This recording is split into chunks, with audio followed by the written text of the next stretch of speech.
Here's Phil.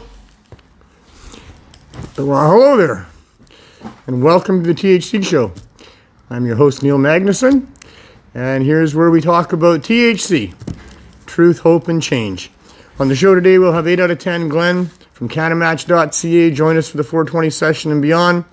We'll have some updates on the CSP, the Healing Wave, a little bit about the out of town, and as much as I'm reticent to do this, I'll give you a forewarning that I'm going to talk a little bit about what's been going on with my health issues, and it's time that I have to do that.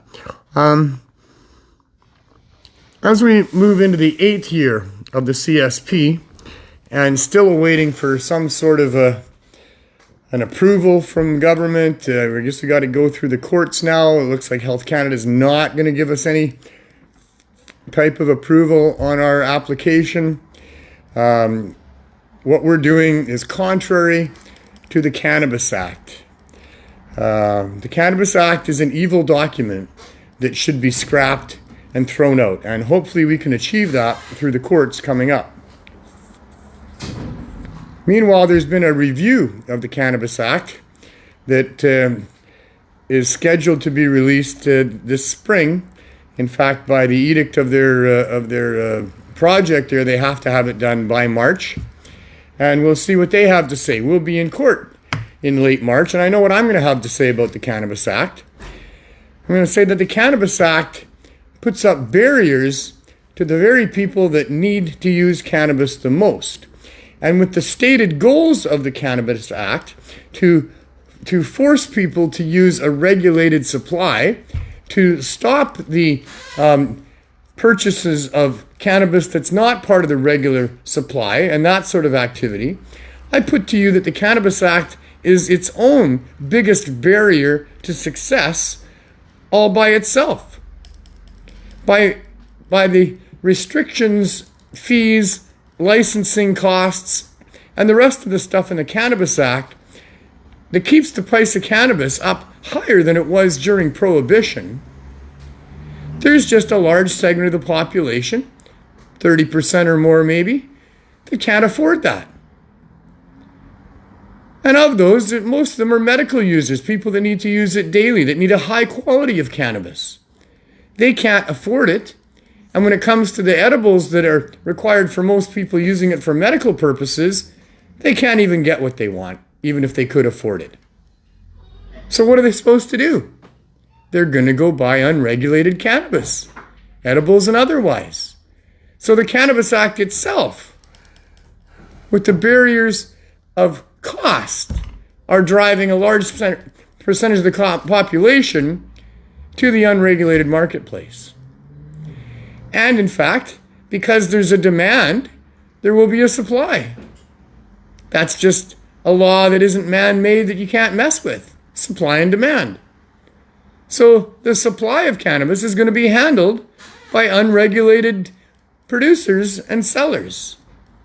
Another goal of the Cannabis Act is to prevent that from happening, but the Cannabis Act is forcing that to happen. It's a flawed document, to say the least. Meanwhile, legalization in Canada continues to be a farce.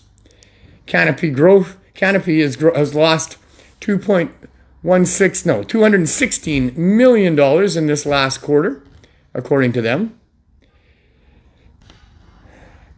Also, on a separate note, I don't need to cover any more about that. The legal marketplace isn't doing well, to say the least.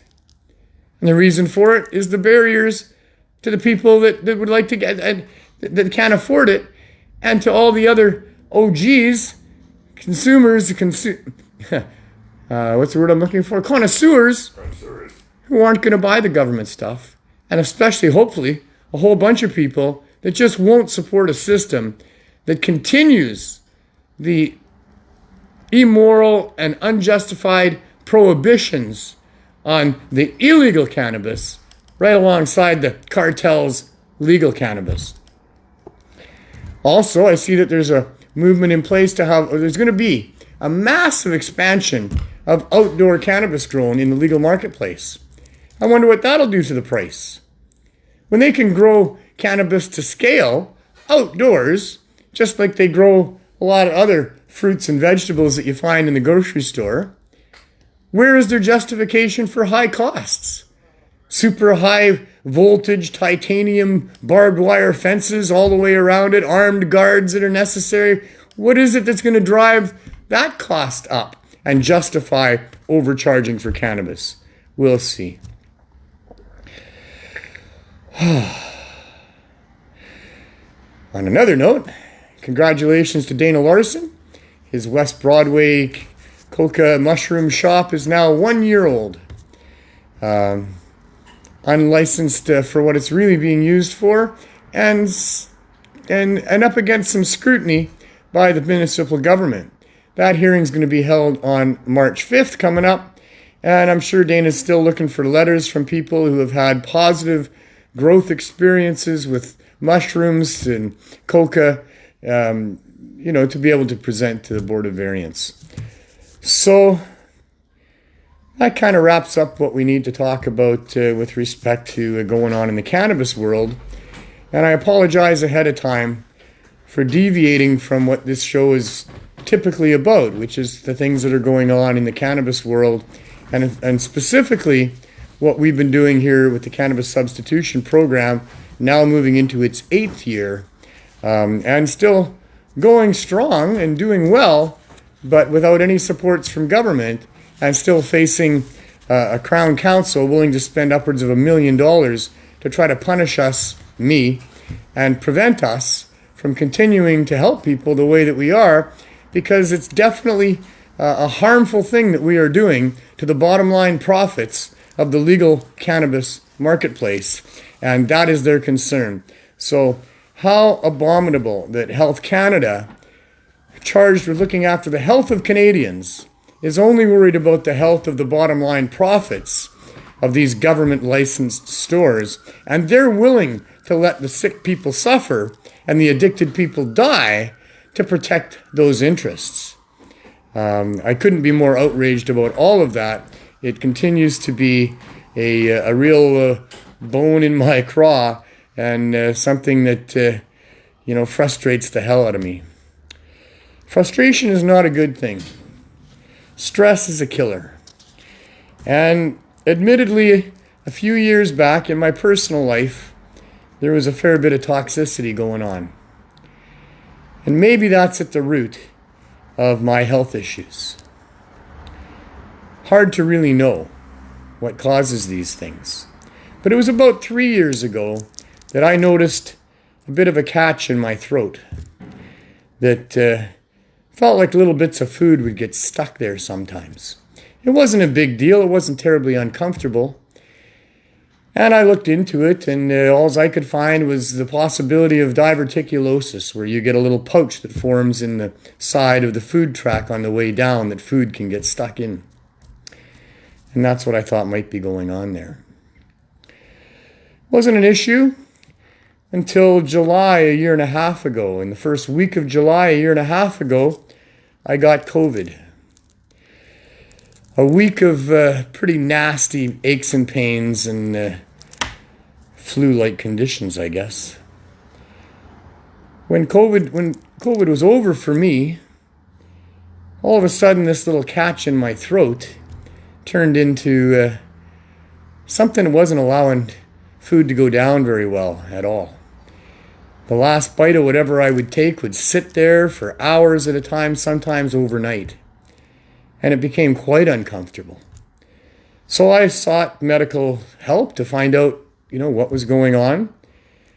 I got a doctor through an ex-friend of mine that didn't believe me. He thought it was just I was imagining it. He tried to treat it with the great big pills he wanted me to swallow that would stop my stomach from creating acid. However, that was going to help with this thing going on in my throat. And it didn't help. The pills were hard to swallow.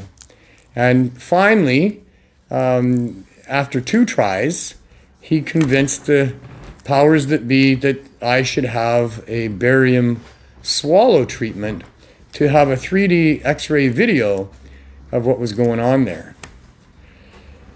So that was scheduled for about a year ago now. And it's funny looking back on it because, when I went through that exercise of they give you things to try to swallow and they take the video to see what's going on in there. When I was done and they brought me into the tech room there and they showed me the video and they said, so you can see that there is an obstruction there. And the good news is it's not diverting food down into your air tube. I was like, yeah, take that, doc. Told you there was something going on there. Not realizing quite the seriousness of what was going on. And I say, looking back on it, I know that the techs at the time, they knew what they were looking at, and they just didn't say anything to this foolish person who was so excited that, he was right and the doctor was wrong, and there was really something going on there. So next up was a gastroenterologist to send a camera down to see what's going on. And my opinion of that was, well, that's good. We've got an expert who's going to know exactly what it is that he finds down there, and he's going to know that there's this solution for it, and it'll all be taken care of. So they put me under anesthesia, and when I woke up, there's the doctor standing there in his white coat right in front of me, and he just looks at me and he says, "It's cancer."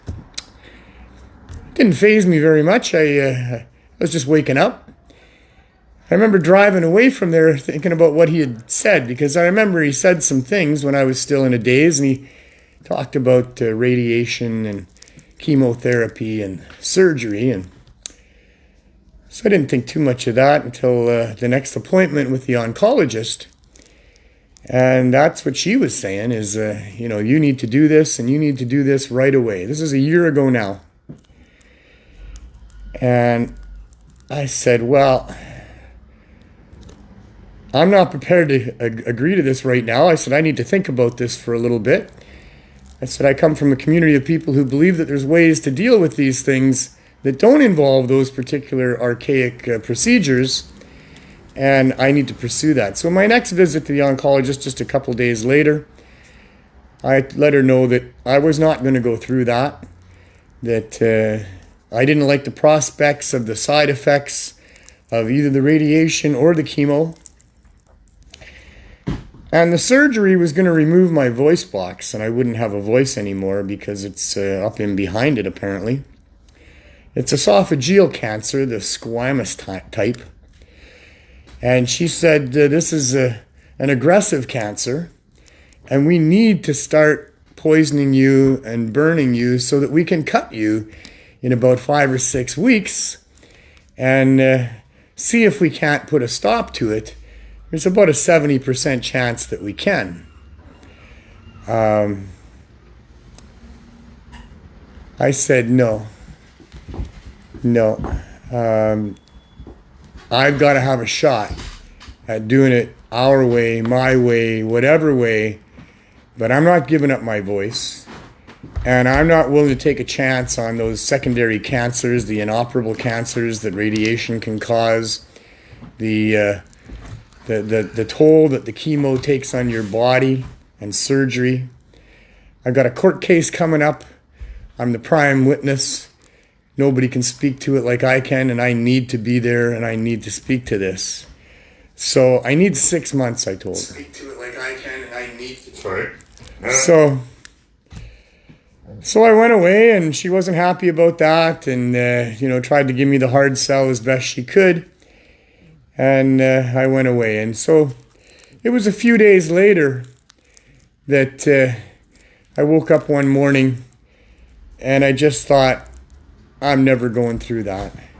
And I'm not certainly going to go through that and lose my voice at this crucial time in our fight for what I've been fighting for well over a couple of decades now. I dedicated my life to this cause back when I quit my job. And I'm not going to walk away to save it now. And that was my opinion. It is 4:19, and I didn't even come close to wrapping up what I need to tell you folks. Do what you gotta do. Well, I'm going to invite Glenn Wells into the show now anyway. And I'll just let him smoke some weed and celebrate this wonderful time of the day for us. And I'll finish my story. I'll try to be brief. I don't want to bore anybody with a bunch of details. I'm not sure. Yeah, okay, maybe. Yeah, maybe. Maybe. Maybe a little bit more. Well, we got 420 in there nicely, so we should maybe keep that. There we go. Let's see how it all sits here. I think we're just gonna be fine. Yeah, you're blocking off Sadie, but it's all right, Sadie. Sorry. Sadie, the cannabis cat. Yeah, it's a video thing, Sadie. During that time in between that second oncologist visit and my revelation in the morning, I had completed a 2-week baking soda protocol where you increase for 1 week the amount of baking soda that you put into your system and then decrease it back down. So, one of the main stories that you hear when you have cancer is that you got to keep the body's pH level up. So, by, the universe being amazing, about a year and a half ago, I had somebody call up and offer me, where'd my... Your bag? Yeah, bring that bag over there for me, please. It's over there? I meant to bring it over here. Mine just disappeared for a minute. So, somebody called me up and they said, hey, we got a bunch of water and, we'd like to give it to you if you want it because the company's rebranded. They sold to somebody else. They rebranded. They've got pallets full of this water that they're otherwise going to have to just dump out, and that's time consuming and labor intensive. So if you want it, you can have it. And so I rented a big U-Haul truck. We loaded it up until the wheels were just about flat, and we managed to get it to a space over here. And I put it on. I've got a mountain of boxes full of this really good glacier water, which actually tastes better than any bottled water I've ever had, and it's of a particular type that has a high pH content, 9.6 pH, including electrolytes. Wow, that's good. 9.5, sorry, 9.5. Oh, yeah. Making it better already, eh? And other things you can do, like all the foods that you then eat. Now, so by the time I got my diagnosis a year ago, it had been several months since I had any solid food because I couldn't swallow any solid food. I was blending in my blender all of these steak and mushroom dinners and roast beef and chicken and drinking it like juice. And then I got the diagnosis. Well, Jack Kungle, I'm sure many of you might know Jack. He's a cancer survivor in Ontario for a long time. There's been documentaries made of him. Jack says no meat if you got cancer. So I altered what's in I was making smoothies as well as drinking my meals. Yeah. And so now I just went straight to the smoothies and I added a whole bunch of stuff. So I got 20 different things that I'm putting in my smoothies every day, including several grams of CBD, hemp hearts, electrolytes, 2 different healing powders, one through my naturopath called Heal. The other one is Greens Plus, a superfood, plus. And the other thing was Boost. I'd been drinking a lot of Boost, and I continued to do that. Yeah. So I took the meat out. I kept all the good stuff in. Prior to that, like 2 years ago, this coming March, so like quite a while, almost 2 years before I got the diagnosis, or no, a year before I got the diagnosis, Sure. I stopped eating chocolate and sugar, which I was eating large amounts of, more as a comfort food than anything, a habit I got into when my marriage ended a long time ago. And so I'd already taken sugar out of my diet, and I'm eating all these healthy things. And I had just finished this 2-week protocol with the baking soda, and I woke up that morning, and I had made that decision that I told you about, that I dedicated my life to this cause and I'm not going to walk away to save it. That just would make no sense. And I'm not going through that stuff that she wants me to go through, and that's that for that. She had agreed to scans 6 months down the road to see where I was at with that. But that evening, after 2 weeks of the baking soda stuff, I had an event where, for one thing, my body's creating a lot of spit. And I've got to get it out. I can't even swallow it down half the time. And I started spitting up blood. and I started oozing lots of blood. It was just basically pouring out of me. So I talked to Bricks, one of the amazing people that I have around me here. I have such an incredible support network of very, very smart people, very experienced people. Bricks is probably at the top of that list. He's Canada's longest surviving chemotherapy patient. And so I called him and I said, I don't know what's going on here, but this is happening. And is it good or bad? He said, I don't know, but you got to get to the emergent care place on Victoria. So I gathered myself together and I drove there and spitting blood all the way. And when I got there, there was also, by the way, there was a fairly large chunk of something that came out of my throat. And I put that into a glass bottle and I brought that with me. And I got to the emergent care about 9-something that night. And when I got to the front doors, they were not taking any more people in for the last 10 minutes. And they wouldn't talk to me at all. They just said, you know, if you need to, go to emergency. I was talking to my son on the way away from there, and he said, go to emergency, Dad. And I said, well, at this point, I'm just going to go home. I'm going to have a hot bath and see how I feel. And so I got home, and I had a hot bath for about 15 seconds. And then I pulled myself out of the hot water feeling really faint. And I managed to get sitting down on the chair beside the tub and went, oh my goodness, I guess I'm sitting down now. And then I fell off the chair in a heap on the floor. And I thought to myself, oh, well, I guess I'm laying on the floor now for a while.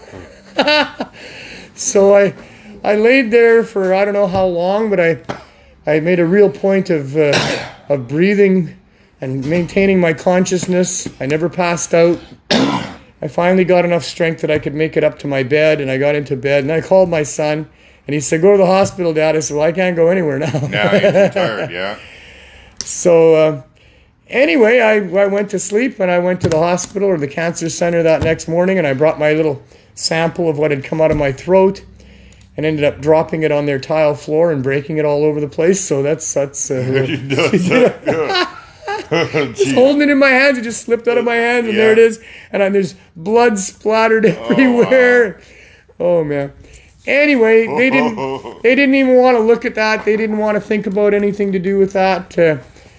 You know, whatever. If I'm not going to have their radiation, I'm refusing treatment in their opinion. And I must say I'm very disappointed in the cancer center for this last year. They have been nice enough. They've agreed to a couple more scans when I want them to see, because that's the only way I can know what's going on other than the symptoms that present themselves. But they have no alternative support or care for alternative treatments. No. They don't want to talk about it. They'll tell you there's nobody's ever successfully beaten this without going through what we do, which is crap. We know lots. And so, you know, I'm very disappointed in them. Although, you know, logically, I guess a couple of things. They've invested all their time and money into what they have been doing for all these years. That's what everybody's trained for. That's what all the equipment's for.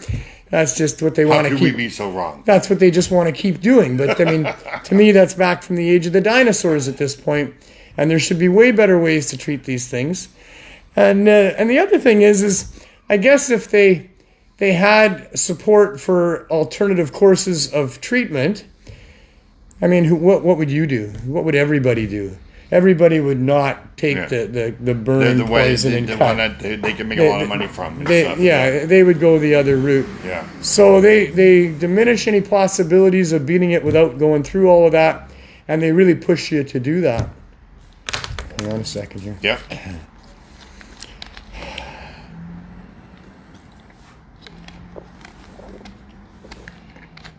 So anyway, I did, all of these things. I have so many good people around me giving me advice, as I told you. Pat Warnicki and Frog Medicine. Casey McFarland. She's a master herbalist, and she's been looking after me with all sorts of chaga teas and other things. There's a huge concoction of things, like I said, that I put into my smoothie, including vitamin supplements and mushroom concoctions and lots of other things. So I did all of that, and 6 months after my original scans and diagnosis, they allowed for me to have another scan. That scan showed 0 increase in the size of the tumor, which is a serious win for sure. But, onward and continue and try more things. And what I had started doing just a couple of weeks before that scan was heavy doses of vitamin C. And the holy anointment oil too, right? And I'll get to that too. Oh, yeah. So what this is this orange juice that's got calcium ascorbate mixed into it. And calcium ascorbate is a vitamin C that your body can use. Most of the vitamin C that's in vitamins and other sources, your body can only use about 5% of. But the calcium ascorbate version of vitamin C, your body can use 100% of it. I'm taking 20 to 30 times the recommended daily dose and have been now for 3 or 4 months. It's not dangerous. I mean, electrolytes are also something that I add to my smoothie, so I am keeping up my electrolytes. But it does cause diarrhea, which, I've been able to manage, but barely sometimes. And, during the course of trying to sleep at night, there's 3 or 4 times I've got to come running quickly downstairs and deal with it. So I'm not getting as much good sleep as I would otherwise. Just put a hole in the floor and run a nice long tube and just sit on that thing and now right into the toilet. Peter says get a bucket, Get a bucket. I'm not pooping in a bucket. Well, you can pee in a bucket. Then you only have to come down just to poo, so half the time. There you go. There are strategies involved. Yes. So, as Glenn was alluding to, one of the other things that I do. Didn't you hold me? You didn't hold me. I don't have a bottle handy. No, is that right? The little white bottle right there? No. On the shelf? No. Okay. No. So, right away using topicals as well, right? And one of the things that happened really early on, within a few days of this diagnosis, was Casey came here and she brought an indigenous healing woman with her.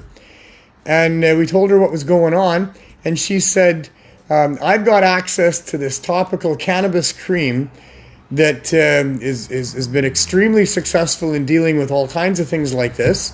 And it penetrates deep into the tissue. Well, it was interesting to hear that because my dearly departed friend Mark Boyer was amazing.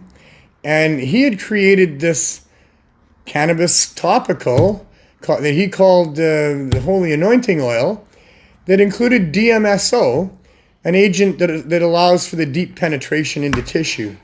And so I told her that, and I said, that's amazing that you would have something like that. And I'd never heard of anybody since having that, and Mark's been gone for a couple of years.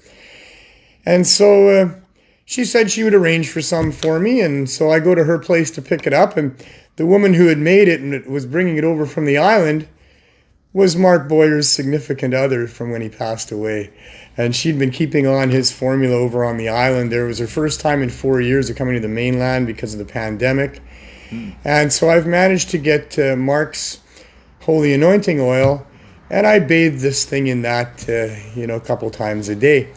And I've been doing that right since the beginning, like I say, so that goes back about a year now.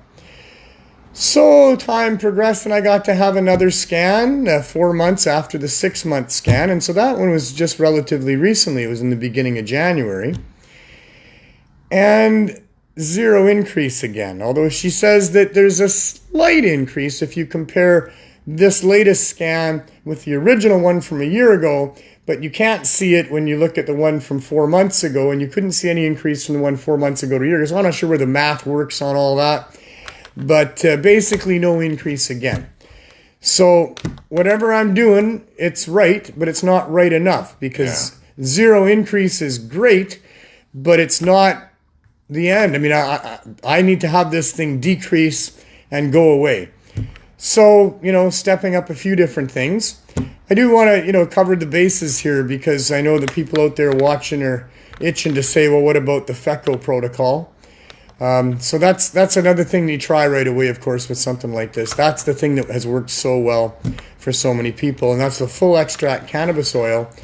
And you start with just a tiny little speck. Size of a piece of rice. And then 5 days of a speck of rice later, every day do a speck of rice. Increase it by double. Yeah. And then 5 days later, you can increase it again. Well, I missed the 5-day part. You did too. So I was kind of doubling this thing every day. And he's got this big team that he could have just reached out and asked. Oh no, I thought I was doing it right. I know you thought you were. I thought I was doing it right. You know, every night before bed, I'd take, you know, an amount of this stuff. Yeah. And so 21 days later, it's been getting worse and worse. I can't sleep at night. My head feels this big. My brain's just rolling around inside this great big huge head. And I can't sleep. I can't function. I wake up in the morning and I'm just groggy. And so I'm like, what the heck? And I quit. And I consulted Corey Yelland. Corey is the most amazing cannabis and cancer guru that we have here. And she said, well, you did it wrong. Yes, I could have even told you that one. And she also said that the full-on THC, full extract cannabis oil, is not what's best and most effective. You should go 4-to-1 CBD. So... You're doing that just now? a funny little story is all I'm telling you this for. So about a week later, I decided, you know, I'm sitting there watching YouTube and I look over and I got this big syringe of the 4-to-1 C that Carly was so nice to make up for me. And I decided, okay, I'll go back. And I thought, because it's 4-to-1, you know, I can take 4 times as much as, you know. No. So I took about, you know, the end of my little finger there. And it only took a moment or two, right? Like I put it between a little bit of peanut butter because I can swallow the peanut butter, kind of melts in the back of my throat there. And so I took that down. I didn't think any more of it. I watched another half an hour of YouTube and I decided to go to sleep. And I'm laying there trying to sleep. And I'm having all these extremely vivid memories of my life and the epiphanies along the way and the things that have been important to me. And I'm thinking, oh my goodness, am I dying? Is this it? This is how you die? And that only lasted a moment or two. And then I thought, well, no, this feels like I've been drugged. I think somebody drugged me. And then I went, oh, you idiot, you drugged yourself. 4-to-1, right? 4-to-1. 4-to-1. So I tried it again the next night, and I took about half that amount, and I had the same effect, my head being too big. And so I just haven't done it since. Yeah, try again. I thought I would wait and see what happens, and I think I'll probably be going back to it and do it the right way this time. Yeah. We'll see. I'm thinking that the oil going down your throat is going to help. Sure. Right, because it's passing by it, right? It's gonna have to touch it. It's well, that's the thing with right? esophageal cancer. Yeah. Is this tumor is right there in my swallowing tube. Yeah. And I can almost reach my finger down and touch it. It's kind of right there. I can certainly feel it in my throat. Yeah. But we'll see what I do because what's happened since then in the last little while here is, you know, it's gotten pretty bad. And that's why I'm telling you. I wasn't going to tell nobody. No. Because, you know, I was hoping I could beat this thing on my own. And I don't want a whole bunch of people fawning all over me and telling me how sorry they am for me and giving me all kinds of crazy advice. And some of it's great advice, and I understand that. But I've got a team of really good people around me giving me really good advice. And you know what? Advice on what to do with cancer can be both ends of the spectrum. It's incredible. Jack Kungle says, no meat. There's a chemical in meat that feeds cancers. My friend Russ Miller, who's dealt with a couple different cancers in his life. He's had a wonderful human being with a great life under his belt, but he's got serious health issues, and he tells me beef is the answer. There you go. That you should just be eating lots and lots of beef. Do what works for you. And you know what that tells me is that lots of different opposing things can work. Yeah. The most important thing is your mindset. What do you believe is going to work? If you believe you're going to get better, that is so powerful. And the mind side of things is so important. All you got to do is look into placebo to understand that, or nocebo. And so, you know, I spent a fair bit of time meditating on this and staying positive on this. I'm not worried. I'm not scared. I'm not ready to die. I don't know if anybody is, but I'm not ready to go into old age and be a decrepit, you know, spoon-fed, diaper-wearing human being that, you know, is a burden on people and having no fun in my life. I don't ever want to be there. I've never wanted to be there. I hope that I can figure out how not to get there.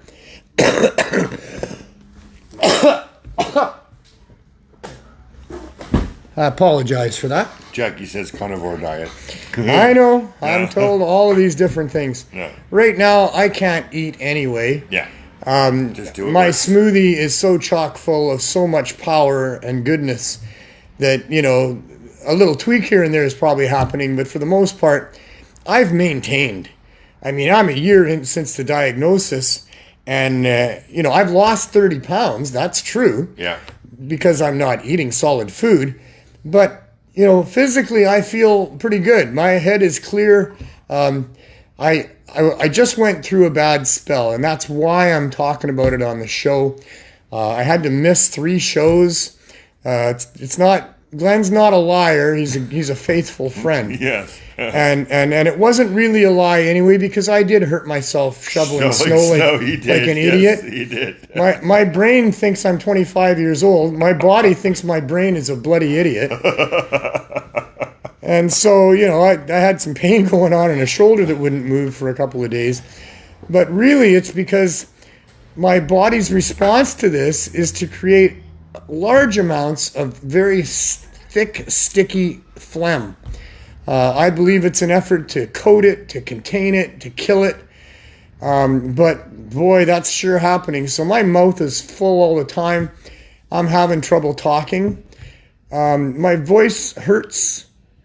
So when I do a 2-hour show of talking for 2 hours, at the end of it, my throat hurts really bad. I have to minimize how much talking I can do and let it heal. But I came to a really bad point a few weeks ago, 3 weeks ago tomorrow, where 3 times in the previous 2 weeks I had almost gone to hospital. Like I was so close to going to hospital with the intent of having a feeding tube put in. Yeah. Because I couldn't swallow anymore. I couldn't even swallow liquid. Barely get any liquid down at all. So the first time that happened, I opted not to go to the hospital that night, but felt maybe early in the morning, depending on how the night went. And sometime in the middle of the night, I got up to have more water. Now, I can be a fool, that's for sure. I don't know how people get things mixed up sometimes, but I did. I believed that lemon was equivalent to baking soda in moving your pH up. And I was thinking about the water I was about to try to drink that night and the effect that lemon water, because I was putting real lemon into my water, was having on my mouth, and how it pursed my whole mouth and made my mouth feel dry and tight. And I thought, I better check this, So I Googled it and quickly found out that they're the opposite. Lemon is the last thing that I should have been putting down over top of this thing. Wow. And so I threw that. Don't do that. You're learning it right here. And partly that's why I'm exposing all this on the show and talking about this, is because I want people, A, to understand what's going on with me so that there's not a bunch of confusion and I'm not having to lie to people. Yeah. And B, mostly that, there's a lot of things people can learn from my journey here that might save your life or help you out. So anyway, for these 3 events, for the first one, once I changed to a little bit of baking soda, and you only need a little bit of baking soda. You can OD on baking soda. It's not, I don't know about dying. I think you probably can. There is a LD50 limit that's attainable for sure. But to OD on baking soda is like super, super tired. Your body vibrates like you can't believe. I've had it happen to me back in 2015 when I was having the cannabis hyperemesis syndrome, and I was using baking soda to soften the stuff that was coming back up. And so a little bit of baking soda, and right away I could drink a little bit better. But then, within a few days, it was getting worse again, and I almost went back to hospital again. And then the third time, it was 3 weeks ago Wednesday, I had canceled the show the day before. I was weak, getting headaches. I had a few headaches over those past little while because of being dehydrated and malnourished. And I just woke up in the morning and I forced fluid to go down. I don't know how I did it. I just went, damn it, I'm going to drink this stuff and I'm going to make it go down. And I manipulated the muscles in my throat. I just kept working at it. And I managed to get stuff down. And since then... no lemon. No lemon. And it's got better, right? It's gotten definitely... I mean, I don't drink like a normal person, but... I can get a whole bunch of stuff down. I can drink a whole boost in one little sitting here. I can drink my smoothie. Good. My smoothie, by the way, Good. Looks like this. Hang on. It's got lots of stuff in it. Yeah. It's not very appetizing looking. Jackie says her dad had cancer for 30 years, so that can give you lots of hope. I have lots of hope. You could be around till you're 90. There you go. There you go, right? I'll probably want to be gone for other reasons by that time. But no, I have lots of hope. But yeah, I can drink some of my smoothie. I drink vegetable juice, I drink water, I drink my smoothie, and I drink the Boost, and I drink a bit of Sunripe, not from concentrate, apple juice. And I've been drinking lots of that in the last 3 weeks. My physical health has come way up. No more headaches. And he's sleeping a lot, which is good, though. You're resting up. I do sleep a lot. My sleep is interrupted, as I said, every few hours. But I have to sleep. So in the middle of the afternoon, if you're trying to get a hold of me, I'm not answering my phone. He'll get back to you. Sometimes. I get a lot of people messaging me. I don't get back to all of them. No. We forget. We're old. Yeah. Yeah. So, I don't know if there's anything else to add. We'll see where we go from here. And I'm not going to probably be able to do 2-hour shows anymore. We will try to continue to have a weekly show, health permitting, because it's important, I think, as we lead up to the court and what's going on in the court. This is still the cutting edge of the wedge of trying to get proper legalization in Canada, to put a halt to the model of legalization that Canada has adopted, that they're trying to export around the world, that makes a lot of people rich, that keeps the price of cannabis up there like it's some sort of explosive, contagious, dynamic commodity that's very difficult to produce and must cost a whole bunch of money because of it. And all of that couldn't be farther from the truth. Cannabis is easy to produce, especially if now they're going to have a massive expansion of outdoor growing of cannabis. How are they going to justify charging high prices for cannabis that's going to grow like apples and cherries and blueberries, except yield way more per cubic meter than any of those crops do? How are they going to justify charging free, independent, sovereign Canadians much more money than a farmer would for any of those products that they produce? We'll wait and see what happens on that. But we are fighting this fight for the people that need it daily, the sick people, and just to get proper legalization. I did not fight for the last 25 years and work real hard and think real hard and try real hard to get legalization, and then promote a prime minister who said he would give it to us, only to get what we've got right now, which is really legalization for the rich, by the rich, controlled by the Trudeau cartel. And right alongside of all that legal cannabis is continuing illegal cannabis and a whole bunch of criminals that are growing and produce and selling cannabis and producing concentrates that are treated even worse than they were before so-called legalization, with more money on enforcement and more penalties to boot. I can't let it go like this. I didn't fight for it to end up like this. And I'm going to continue to fight for it, and I hope you're all with me, until they get it right and that they stop abusing our community. We are the most oppressed community in the modern age. It's outrageous what the governments in North America and around the world have done in suppressing the use of this extremely valuable herb for industrial and medicinal, spiritual purposes, with no justification whatsoever except for a bunch of bloody lies that have been going on way too long. And we should not stand for this. We need to be treated fairly as free human beings by public servants who are paid for by us, although I know they're being paid for by the corporations as well. But we need to have freedom respected and a government that will support access to this amazing herb and all that it can do for our economy and for our people. And until that job is done, we're not going to stop, are we? I hope not. I won't, unless I'm stopped by some other method. We'll see. So I don't really want to go into too much more. Just trust that I've got it under control. If you really think you've got a gem of information for me that the others around me don't have, then by all means, drop me a message and tell If he me doesn't about answer it. you, send it to me, and I'll let him know that you sent him a message. I normally say thanks to people that you send do. me stuff. Hey, Mike. But, like I said, I am in really good hands, and I'm a very disciplined human being. I will do what it takes to get this done. I never miss a session of the topical. I have not touched anything that's got any, white processed sugar in it, other than some of the juices that I'm consuming do have a bit of that in it. But, I'm adhering to the discipline and the protocol that is required, and we'll see what happens. This fight is not over at all.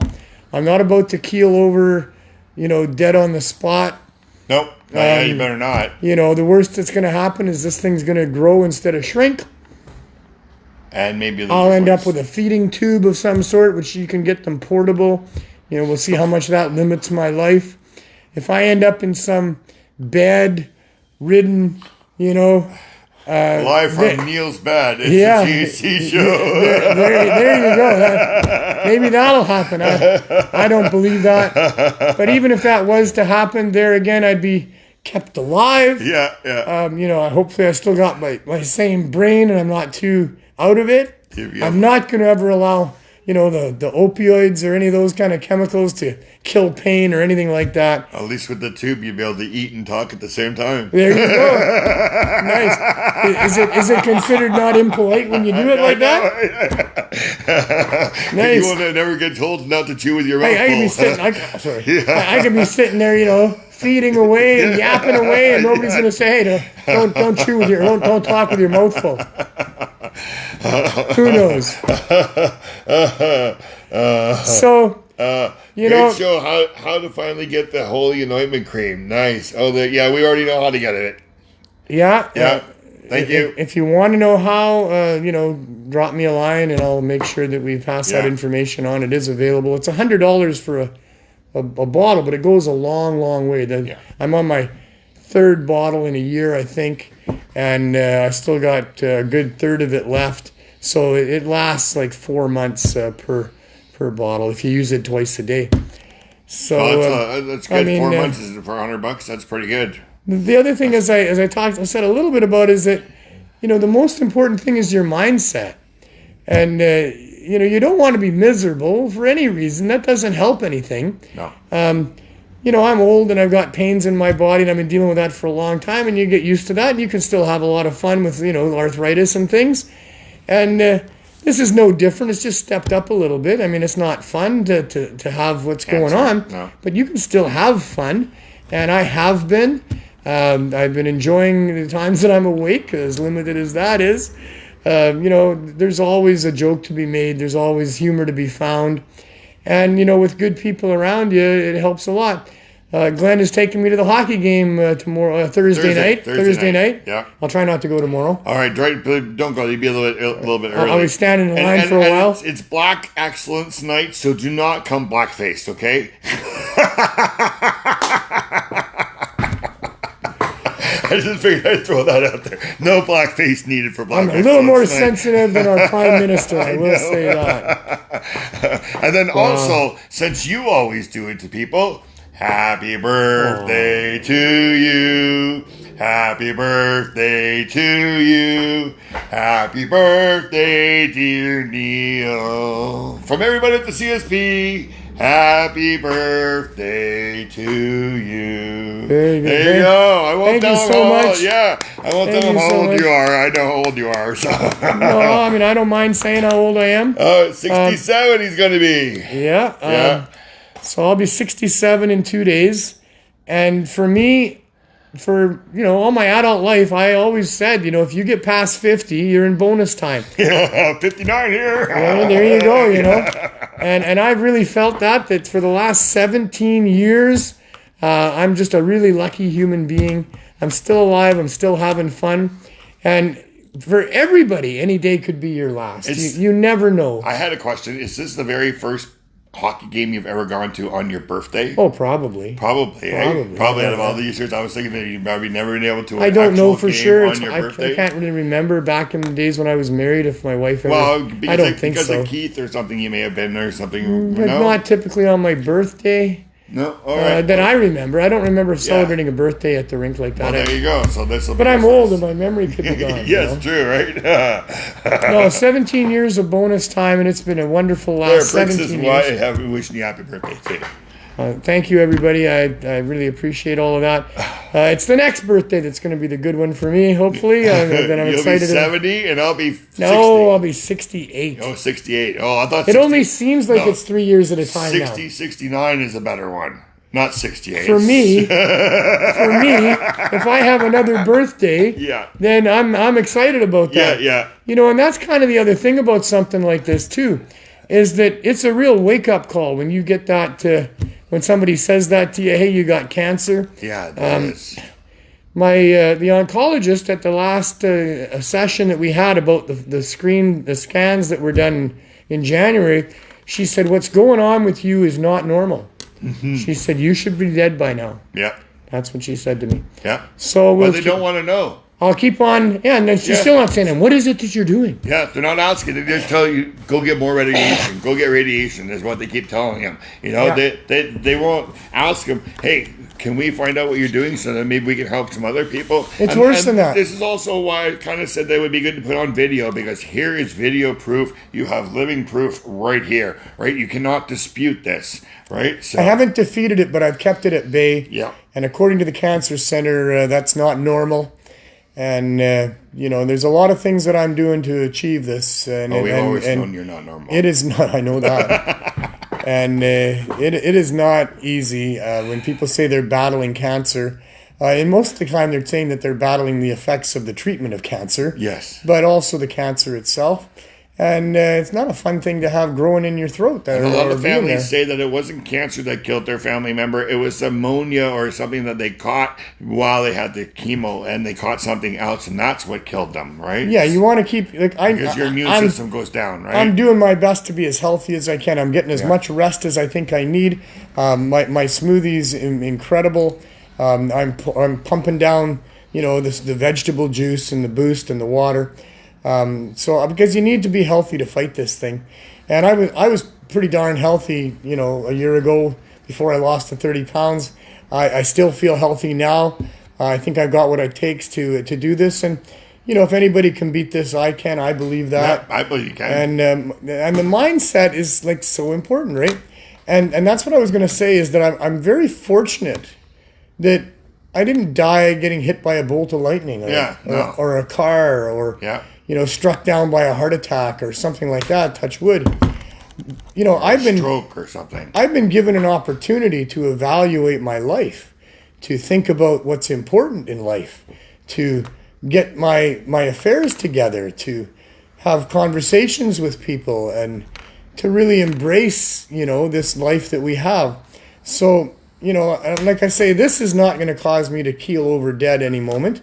It's going to be a process of choking me out. And it's not, but I mean, if it was, right?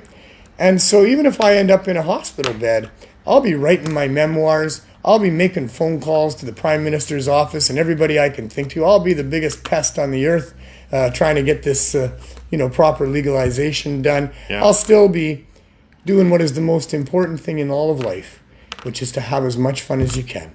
All you got is moment by moment. You got a bucket full of moments. And you take them out one at a time. Well, you don't take them out. They come out. They come out, yeah. You can't buy any more. You can't make them last longer. All you can do is do your best to enjoy them. And because you probably have a whole bucket full of these, you can plant seeds of all kinds of ideas and friendships. And, you know, life is a struggle to balance two opposite ideas. On the one hand, you live today like maybe it's your last day, because you never know.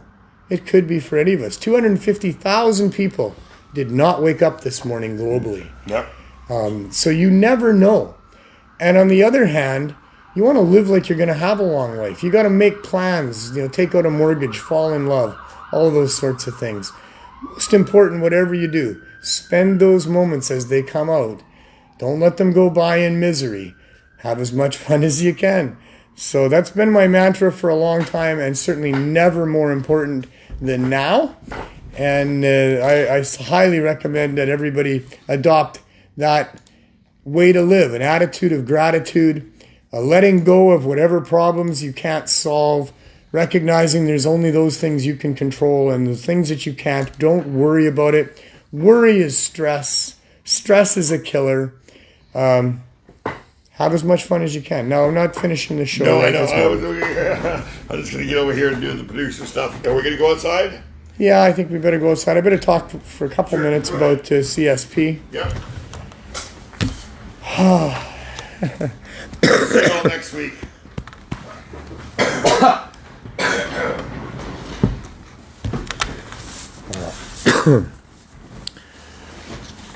Holding things together for, when the lights go on, the show must go on, right? Yeah.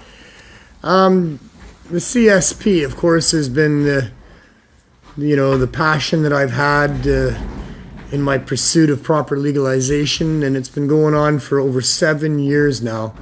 Hard to fathom for myself that it was 7 years ago that I gathered up all these donations from the wonderful people that were supporting my idea of making it as easy as possible to get cannabis, especially the high-dose edibles, to those people struggling with addiction, to help them get through withdrawal and get off of those drugs. 7 years is a long time.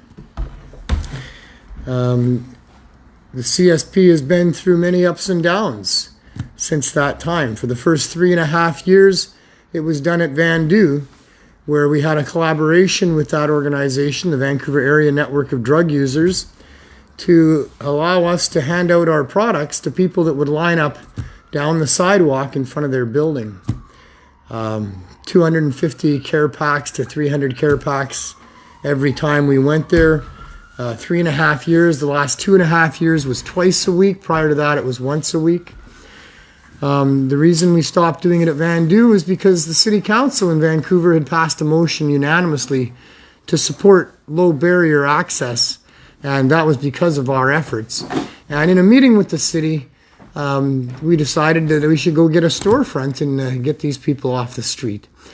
That storefront led to a need to have the sale of cannabis alongside of the giving away of the donations that we got, because it was already a bit of a tax to be able to get all the donations necessary for all the people that were now relying on us to have to pay rent and staff and hydro and all the rest of it. There was no hope in sight to be able to get those covered by any donations. So I put together a model that would allow for the sale of cannabis alongside of the CSP. We made sure that we made all the things available that people would need, all the different concentrates in all of the best forms that there are, really good flower, because especially people that aren't well, and especially people needing to get through withdrawal, they need good quality, potent cannabis, not some bottom of the bag, although bottom of the bag can be good cannabis too, but not bunk, not stuff that just nobody else wants. This has to be primo cannabis and primo concentrates, and so that's what we did. And we managed to structure it so that we could keep the prices down on all the main staples. FECO at $10 a gram, live rosin, shatter, $15 a gram. The biggest ones that that are most popular here are the 5 grams of flour for $5 that a person can have once a day, every day, once a day per person. Or the $1 joints or the $2 joints that they have. We also, with the CSP, the Cannabis Substitution Program, is involved with members. So they only serve the members that managed to get on board when we moved into the storefront and registered people as members, 270 people. But nobody else gets turned away if they can't afford a joint or an edible. And we give out about well over 100 free joints and free edibles outside of the CSP every day. So the CSP carries on. Once we got the storefront, City Licensing hadn't heard about the motion and wasn't in favor of it, and City Council then decided that they would have to follow Canada's lead with the Cannabis Act, that immoral, obscene document I referred to right off the top, and that we would have to apply for some sort of an exemption or special license to be able to continue doing what we'd been doing successfully for now basically 4 years. 3.5 at Vandu and another 5 months here before we didn't get our proper response from Health Canada. We put together an amazing application. Bulletproof, in my opinion. They couldn't say no to that. How could you ever say no to that? For 3.5 years plus, we had been helping people get off of hard drugs, and we had hundreds of people that would testify to that wrote us letters. We had doctors on board. Professor Zachary Walsh was on board. All the harm reduction groups in the neighborhood all understood that we were the best going. So how could Health Canada say no to a track record like that? Well, they didn't say no for 3 years. They said, we're going to say no twice, and we got to answer them back, and we explained to them why it's important they not say no. They were going to say no because of 2 reasons. The first one being is they don't get their cut. How obscene is that? They need to have a cut off of access to cannabis for poor, sick, addicted people? But, oh no, everything has to be regulated cannabis, which is code word for Trudeau gets his buck a gram, and all the different taxing agencies get their money before it even gets to your consumer. And that price is supposed to be tagged on to what we're putting out to people. It's not about unsafe cannabis. Give me a break.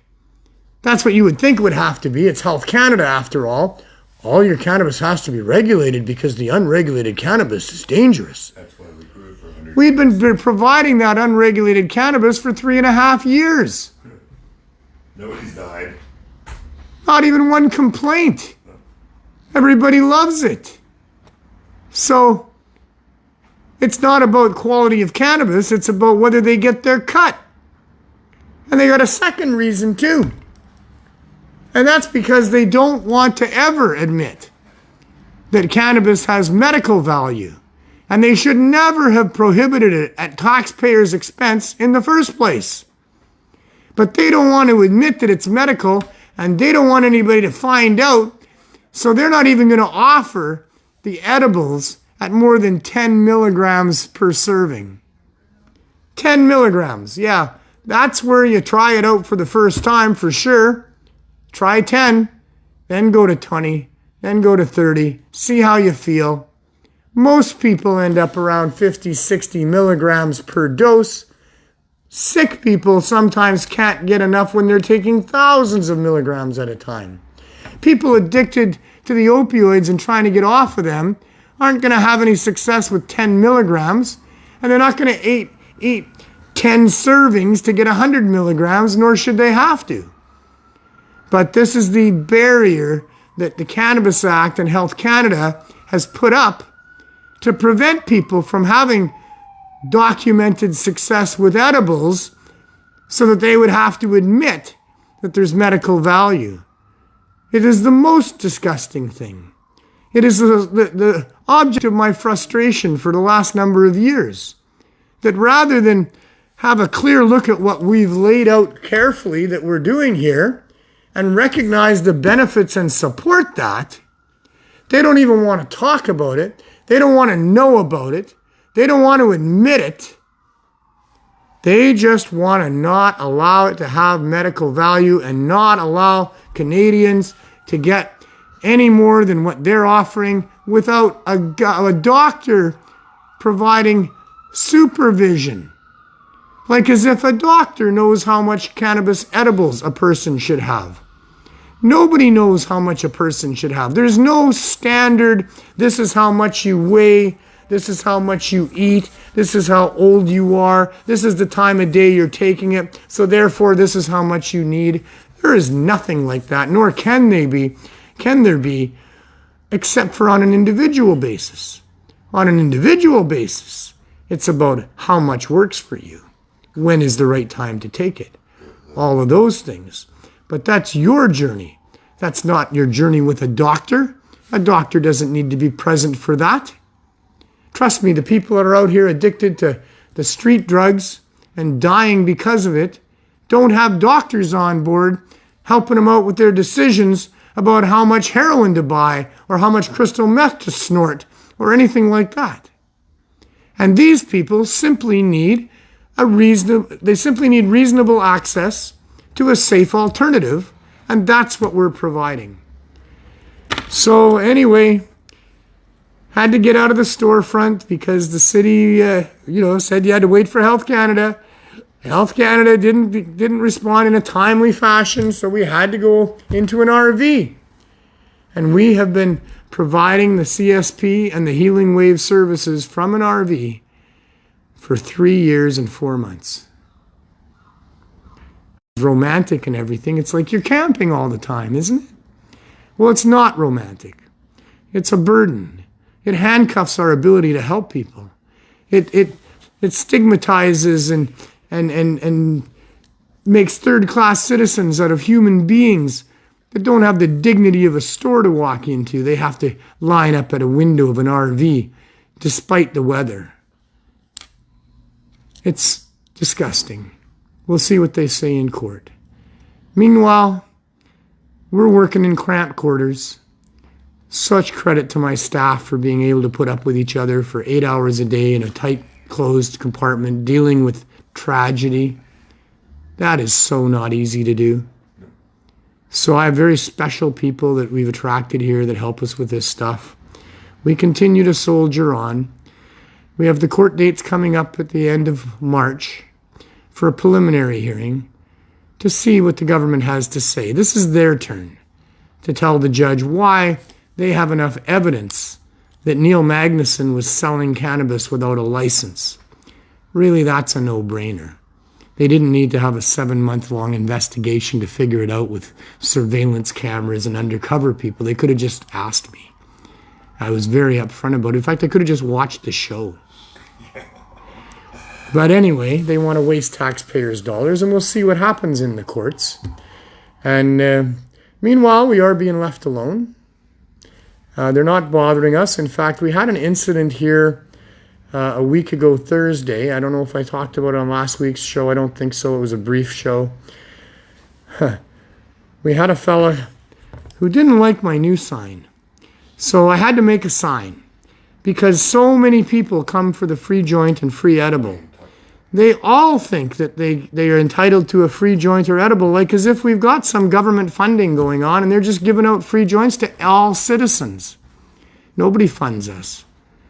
We fund it through the sale of cannabis. That's what supports that giveaway. And so I made up a sign on a sandwich board, and it said, please, only ask for a free joint or edible if you can't afford $1 or $2. We don't get funding from government or anyone, only sales. We're having a hard time keeping up. That's what my sign said. Well, one guy didn't like that sign, and he was dressed up pretty fancy. And my staff member decided, he should at least question him on it and say, buddy, you can't afford $1. Well, he didn't like that, so he took my sign and he launched it through the side of the RV, through the picture window there on the camper side. I know I did talk about it on the show. I don't recommend that people try to apprehend violent people. But my guy Dexter is not your average human being. And within 3 seconds, he had that guy pinned to the wall. And when he wouldn't settle down and kept trying to escape, he got thrown to the ground on 3 or 4 occasions until Dexter sat on him, and we waited for the police to come. The police were okay when they were here. And when they called me and talked to me about it, Ellen from the VPD said, I don't know if you should carry through with charges because you guys are, operating an illegal operation there. I think I used operation twice. I don't have operation on the mind. And I said to her, the legalities of what we're doing here has yet to be determined. And we are before the courts coming up at the end of March to see what they have to say about it. And she was very friendly and nice to me after that. And we submitted the video to her of this guy breaking our window. And, you know, that was that for that. But anyway, so that's what's going on, and we keep on keeping on. I'll mention that in the 7 years that we have maintained this, we have definitely maintained it. The first year, once a week at Vandu. The second 2.5 years of twice a week at Vandu. Here for the first 8 months or 9 months, we were at 6 days a week, and then we moved to 7 days a week. And so for the last 3 years and plus here, we've been 7 days a week, 8 hours a day. We have never missed a day, even when the RV was torched one night, even when the VPD towed it away one day, even though we've had maybe 24 break-ins overnight in the RV, we have never missed a day. I'm very proud of that. We never missed a day at Vandu in all the time we were there. We've never missed being open here for 3.5 years or 3 years. Well, no, 3.5 years plus because of the store. And we will continue to help people. We'll see what the courts say. We'll see what decisions we have to make if the courts are as corrupt as the government. All yet to be determined. All yet to be talked about on the THC shows coming up. So we will continue to do the shows and keep telling the story as best I can.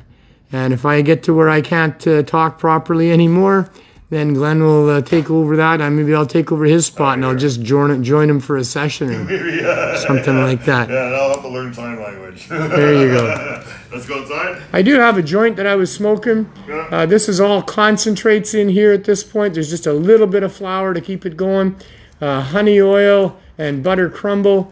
A little puff and a little puff. It does hurt my throat a little bit. That's the carbon going on there. Hard to know, but I believe that bathing this thing in good cannabinoid smoke is probably a helpful thing. Dabs are better? Dabs are maybe better, but I'm still not very good at the dabbing. I still like the joint. It doesn't hurt the throat as much, and this is okay too. We're teaching people that too, right? Yeah. So we gotta let them know, right? When I puff on this, I usually have like a chewable vitamin D going on to make my mouth taste better and to prevent the hurt. It's not big hurt. It's just a little bit of harshness on my throat. That's all. So let's go outside and see what's going on there. Sorry. That's just Glenn throwing things around. Yeah, just taking the microphone plug out. Oh, I didn't have to know. There we go. Going outside. Oh, and it's still daylight. Look at that. All right. There we go. There's no more dark shows anymore. Well, yeah. Yeah, because we're getting longer now, right? Now that I realize it, it's not so much that the days are getting longer, it's that the show's getting shorter. That's why we still had daylight. Daylight's still getting longer. If we kept going for another 45 minutes, it would still be pretty dark out here. Yeah. But it's about 5:30, 5:45 when the sun's going down now. And it's a beautiful day. The semi-weekly TH2 weather report is that Vancouver's a nice place to be right now. There's a little bit of a nip in the air, and it's actually supposed to go down to 0 tonight and for the next couple of nights. Yeah. But right back up to like 9 degrees during the day. So, don't drop your phone. We're filming. Yeah, we're live. We have no choice. Yeah.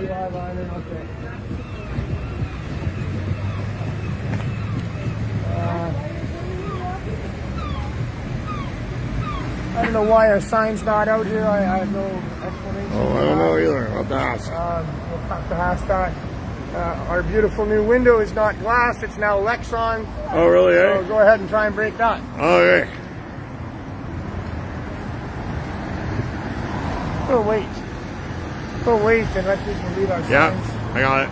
It's a busy street, this one, which is good, because we put signs up for people to see on the way by. I know we got the open market across the street too, right? They're going to move now again. Yeah. So, but you know what? When I'm out in the world getting things done, and I run into people and I talk to them about what we're doing, and I mention the RV that we're in, yeah. So many people now say, "Oh yeah, I've seen your signs." All right, you guys, can I have that sign, please? I don't know. Well, why isn't that out there? I don't know what's up with that. It could be all the drug testing we have to do here. Yeah, you go put that out there. It is a heavy sign. It's pretty. I would maybe pick it up like that. It's like it was nothing. Yeah.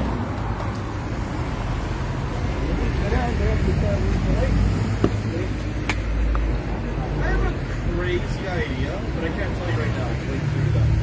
It's too good to share on the show yet. Okay. Yeah, I'm surprised I ran it by you earlier. Great. Well, we'll talk about that when the time is appropriate. Oh yes. Oh yeah. I just saw the door open for Adam. Oh, yeah? Yeah, that's right. That's very nice of you. All right, if he's not coming back, I'll get the door. So, how did it go today in the RV? Pretty good. Yeah. Yeah, Overall, another average day in the RV. I'd give it a 90%. You know, it could have been a little warmer. Yeah. Well, Yeah. so this is our RV. This is what goes on. I think this should be big news. I think that people around the world should have a look and see that there's an RV parked in Vancouver for 3 years in the same spot, pretty much, in the same half block, day after day after day for all that time, and you can get cannabis, good quality cannabis, at $1 a gram, and you can buy a good quality joint, a tasty joint, for $1. This is, I think, big news. I mean, certainly it was, back before so-called legalization, and I still think it is today. That a buck a joint, a buck a gram, is big news, and that should go around the world. And so if you guys could help me make this viral, that would be awesome. And, get everybody excited about the possibilities of having affordable, reasonable access to cannabis in all of its wonderful forms and potencies. That should be something to excite the world, and it should be something to anger the world that the governments won't allow this. And there's no reason for it. It's not anything to do with the lies of reefer madness. It's all about making big money off of ordinary people and something that they're willing to spend money on. And the government, on behalf of their corporate, greedy bastard masters, are imposing on us free people and making us pay through the teeth if we can even get it at all for this amazing plant, this natural occurring, God-given plant that could make their lives better, that could feed starving people, that could answer the carbon question with respect to the plastics and the cements and the concrete and the building materials that can be produced from this plant. All of those things are being withheld from us and restricted in their use. Yeah. And all of it is harming this planet and harming the people on this planet to make a bunch of people rich. It is disgusting. And you can help. We need letters to go to government. We need letters to go to media. We need people to get angry and excited and doing something about this. And it's a valid thing to do, but it's also a thing that'll give you positive, warm energy as you do the right thing and help make the world a better place. So please join us in the fight to do that. I thank you all for watching every week, and every week that I'm on. And I'll try to be on every week, even if it's for a short time. And, do the best in your life to look after yourself first, because you can't do nothing if your own backyard isn't in proper shape and if your own health isn't good. But do what you can to help other people too, because that's where the real joy in life is. So be kind to yourself, be kind to others, especially those who are hardest to be kind to. They're the ones that need it the most. Those are the ones that will give you the most beautiful, warm energy. Life is too short to take too serious. Make sure you're having as much fun as you can, moment by moment. I'll see you next week.